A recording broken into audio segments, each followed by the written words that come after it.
ಓಂ ಸರಸ್ವತೀಂ ನಮಸ್ಯಾಮಿ ಚೇತನಾನಾಂ ಹೃದಯ ಸ್ಥಿತಾಂ ಕಂಠಸ್ಥಾಂ ಪದ್ಮಯೋನೇ ಹಿಮಾಕರ ಪ್ರಿಯಾಂ ಸದಾಂ ಮತಿದಾಂ ವರದಾಂ ಶುದ್ಧಾಂ ವೀಣಾಸ್ತಾಂ ವರಪ್ರದಾಂ ಮತಿದಾಂ ವರದಾಂ ಶುದ್ಧಾಂ ವೀಣಾಸ್ತಾಂ ವರಪ್ರದಾಂ ಐಂ ಐಂ ಮಂತ್ರಪ್ರಿಯಾಂ ಹ್ರೀಂ ಹ್ರಾಂ ಕುಮತಿ ಧ್ವಂಸಕಾರಿಣೀಂ ಸುಪ್ರಕಾಶಾಂ ನಿರಾಲಂಬಮಜ್ಞಾನತಿಮಿರಾಪಂ ಶುಕ್ಲಾಂ ಮೋಕ್ಷಪ್ರದಾಂ ರಮ್ಯಾಂ ಶುಭಾಂಗೀಂ ಶೋಭನಪ್ರದಾಂ ಪದ್ಮಸಂಸ್ಥಾಂ ಕುಂಡಲಿನೀಂ ಶುಕ್ಲವರ್ಣಾಂ ಮನೋರಮಾಂ ಆದಿತ್ಯಮಂಡಲೇ ನೀನಾಂ ಪ್ರಣಮಾಮಿ ಹರಿಪ್ರಿಯಾಂ.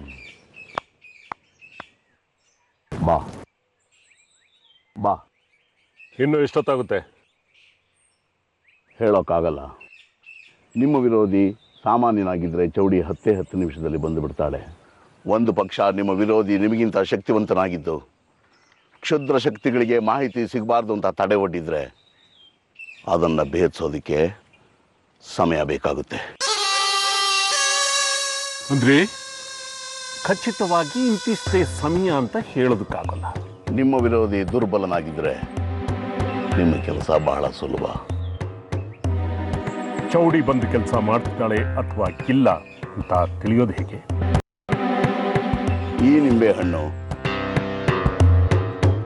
ಒಣಗದೆ ಕೊಳಿದೆ ಇರೋವರೆಗೂ ಚೌಡಿ ತನ್ನ ಕೆಲಸ ಮಾಡ್ತಿದ್ದಾರೆ ಅಂತಲೇ ಅರ್ಥ.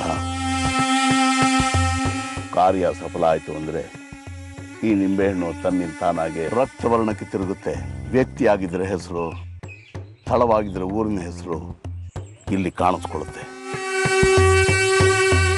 ಅಂದ್ರೆ ಅಲ್ಲಿವರೆಗೂ ನಾವು ಕಾಯ್ಬೇಕು.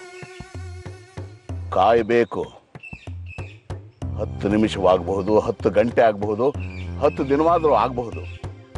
ಕಾಯಬೇಕು. ಅನ್ಯ ಮಾರ್ಗ? ನಿಮ್ಮ ಸಾಧನೆಯ ಗುರಿ ಏನು ಅಂತ ಹೇಳ್ತೀರಾ?